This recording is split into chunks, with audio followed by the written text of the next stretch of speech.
ಮೇಲೆಯೇ ಪೊಲೀಸರ ಗುಂಡಾಯಿಸಂ ಈ ಸಮಾಜವನ್ನ ಕಾಪಾಡಬೇಕಾದಂತ ರಕ್ಷಿಸಬೇಕಾದಂತ ಕಾನೂನನ್ನ ಪಾಲಿಸ್ತಾ ಇರುವಂತ ಪೊಲೀಸ್ನವರೇ ಪೊಲೀಸರಿಗೆ ರಕ್ಷಣೆಯನ್ನ ನೀಡದೆ ಅವರ ಮೇಲೆಯೇ ಹಲ್ಲೆ ನಡೆಸಿದಂತ ಒಂದು ವಿಚಿತ್ರವಾದಂತ ಘಟನೆ ಬೆಂಗಳೂರು ಹೊರವಲಯದ ಅತ್ತಿಬೆಲೆ ಪೊಲೀಸ್ ಠಾಣೆಯಲ್ಲಿ ನಡೆದಿದೆ. ಈ ಒಂದು ಪೊಲೀಸ್ ಠಾಣೆಯಲ್ಲಿ ಕ್ರೈಮ್ ನಲ್ಲಿ ಕೆಲಸ ಮಾಡ್ತಾ ಇರುವಂತ ಅಫ್ರೋಜ್ ಖಾನ್ ಹಲ್ಲೆಗೆ ಒಳಗಾದಂತ ಹೆಡ್ ಕಾನ್ಸ್ಟೇಬಲ್ ಆಗಿದ್ದಾರೆ. ಇವರು ಕ್ರೈಮ್ ನಲ್ಲಿ ಹೆಡ್ ಕಾನ್ಸ್ಟೇಬಲ್ ಆಗಿ ಕೆಲಸ ಮಾಡ್ತಿದ್ದಾರೆ. ಏಪ್ರಿಲ್ 25ರಂದು ಬೆಂಗಳೂರಿನ ಗೋವಿಂದರಾಜನಗರದ ಪೊಲೀಸ್ನವರು ಯಾವುದೋ ಪ್ರಕರಣಕ್ಕೆ ಸಂಬಂಧಿಸಿ ತಮಿಳುನಾಡಿಗೆ ಹೋಗಿ ವಾಪಸ್ ಬಂದಂತ ಸಂದರ್ಭದಲ್ಲಿ ಅತ್ತಿಬೆಲೆ ಟೋಲ್ ಬಳಿ ಇರುವಂತಹ ಟೇಸ್ಟಿ ಬೇಕರಿಯಲ್ಲಿ ಹೋಗಿ ಟೀ ಕುಡಿದು ಬಂದ ನಿಂತಿದ್ದಂತಹ ಸಂದರ್ಭದಲ್ಲಿ ಅತ್ತಿಬೆಲೆ ಪೊಲೀಸ್ ಠಾಣೆ ಹೆಡ್ ಕಾನ್ಸ್ಟೇಬಲ್ ಅಫ್ರೋಜ್ ಖಾನ್ ಮಗ ಮತ್ತು ಸ್ನೇಹಿತ ದ್ವಿಚಕ್ರ ವಾಹನದಲ್ಲಿ ಹಾಲ್ ತೆಗೆದುಕೊಂಡು ಬರಲು ಬೇಕರಿಗೆ ಬಂದಿದ್ದಾರೆ. ಆ ಸಂದರ್ಭದಲ್ಲಿ ಇವರು ಒನ್ ವೇನಲ್ಲಿ ಬರ್ತಾ ಇದ್ದಿದ್ದಕ್ಕೆ ಅಡ್ಡಗಟ್ಟಿದ್ದಾರೆ. ದಾಖಲಾತಿಗಳನ್ನ ಕೇಳಿದಾಗ ದಾಖಲಾತಿಗಳು ಮನೆಯಲ್ಲಿದೆ, ನಾನು ಪೊಲೀಸ್ನವರ ಮಗ ಅಂತ ಹೇಳ್ತಿದ್ದಂಗ್ಲೆ ಕಪಾಳಕ್ಕೆ ಬಾರಿಸಿದಂತ ಗೋವಿಂದರಾಜನಗರದ ಸಬ್ ಇನ್ಸ್ಪೆಕ್ಟರ್ ಯಾವ ಪೊಲೀಸ್ ಮಗನೋ ನೀನು ಅಂತೇಳಿ ಏಕವಚನದಲ್ಲಿ ನಿಂದಿಸಿದ್ದಾರಂತೆ. ತಕ್ಷಣವೇ ಅಫ್ರೋಜ್ ಖಾನ್ ಮಗ ಅವ್ರ ಅಪ್ಪನಿಗೆ ಫೋನ್ ಮಾಡಿದಾಗ ನಾನು ಪೊಲೀಸ್ ಅವರೇನೆ, ನಾನು ಬೇಗ ಬರ್ತೀನಿ, ಅಲ್ಲೇ ಇರಿ, ಏನು ಅಲ್ಲೇ ಮಾಡಬೇಡಿ ಅಂತೇಳಿ ವಿನಂತಿ ಮಾಡಿದ್ರಂತೆ. ಆ ಒಂದು ಘಟನೆ ಇದೀಗ ಇಲಾಖೆಯಲ್ಲಿ ಒಂದು ರೀತಿ ಸಂಚಲನವನ್ನ ಸೃಷ್ಟಿ ಮಾಡಿದೆ. ಈ ಒಂದು ಘಟನೆಗೆ ಸಂಬಂಧಿಸಿ ಪೊಲೀಸ್ನವರೇ ಪೊಲೀಸ್ ಮೇಲೆ ಹಲ್ಲೆ ನಡೆಸಿದ್ದಾರೆ. ಈ ಒಂದು ಹಲ್ಲೆ ಇದೀಗ ಸಿಸಿ ಕ್ಯಾಮೆರಾಗಳಲ್ಲಿ ಸೆರೆಯಾಗಿದೆ. ಈ ಒಂದು ಸಿಸಿ ಕ್ಯಾಮೆರಾದ ಎಲ್ಲ ದೃಶ್ಯಗಳನ್ನ ನೋಡೋಣ ಬನ್ನಿ.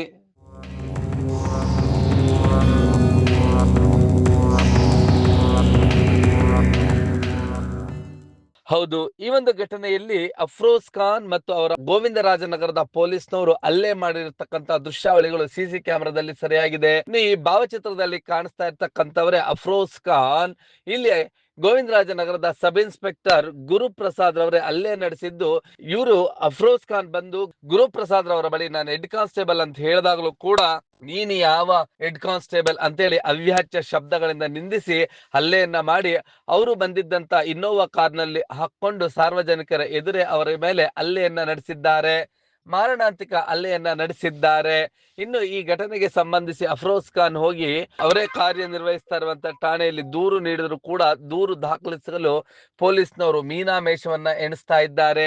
ಇದೀಗ ವೈದ್ಯಕೀಯ ಪರೀಕ್ಷೆ ಮಾಡಿಸಿರುವ ವರದಿಯನ್ನ ನೀಡಿದ್ರು ಕೂಡ ಗ್ರಾಮಾಂತರ SP CK ಬಾಬಾರವರು ಯಾವುದೇ ರೀತಿಯಾದಂತಹ ಕ್ರಮವನ್ನ ತೆಗೆದುಕೊಂಡಿಲ್ಲ ಎನ್ನುವಂತದ್ದು ಈಗ ಪೊಲೀಸ್ ವಲಯದಲ್ಲಿ ಅಸಮಾಧಾನ ವ್ಯಕ್ತವಾಗ್ತಿದೆ. ಇನ್ನು ಪೊಲೀಸರ ಮೇಲೆ ಹಲ್ಲೆ ನಡೆಸಿದಂತದ್ದು ಒಂದು ರೀತಿ ನಗೆಪಾಟಲಿಗೆ ಈಡಾಗಿದೆ.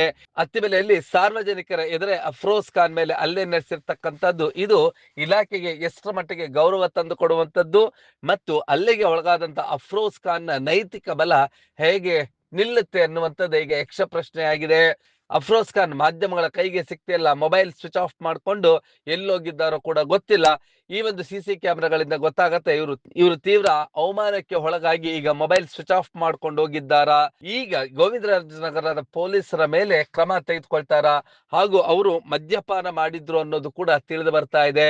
ಇವರ ಮೇಲೆ ಇಲಾಖೆ ಯಾವ ರೀತಿಯಾದಂತ ಕ್ರಮವನ್ನ ತೆಗೆದುಕೊಳ್ಳುತ್ತೆ ಅನ್ನೋದು ಯಕ್ಷ ಪ್ರಶ್ನೆ ಆಗಿದೆ. ನೀವು ಈ ಕೂಡ ಎಲ್ಲ ನಮ್ಮ ಚಾನಲ್ಗೆ ಸಬ್ಸ್ಕ್ರೈಬ್ ಆಗಿಲ್ಲ ಅಂದರೆ ಸಬ್ಸ್ಕ್ರೈಬ್ ಬಟನನ್ನು ಕ್ಲಿಕ್ ಮಾಡಿ, ಪಕ್ಕದಲ್ಲಿರೋ ಬೆಲ್ ಐಕನನ್ನು ಕ್ಲಿಕ್ ಮಾಡಿ. ನಾವು ಅಪ್ಲೋಡ್ ಮಾಡುವಂತಹ ವಿಡಿಯೋಸ್ ನಿಮಗೆ ನೋಟಿಫಿಕೇಶನ್ ಬರುತ್ತೆ.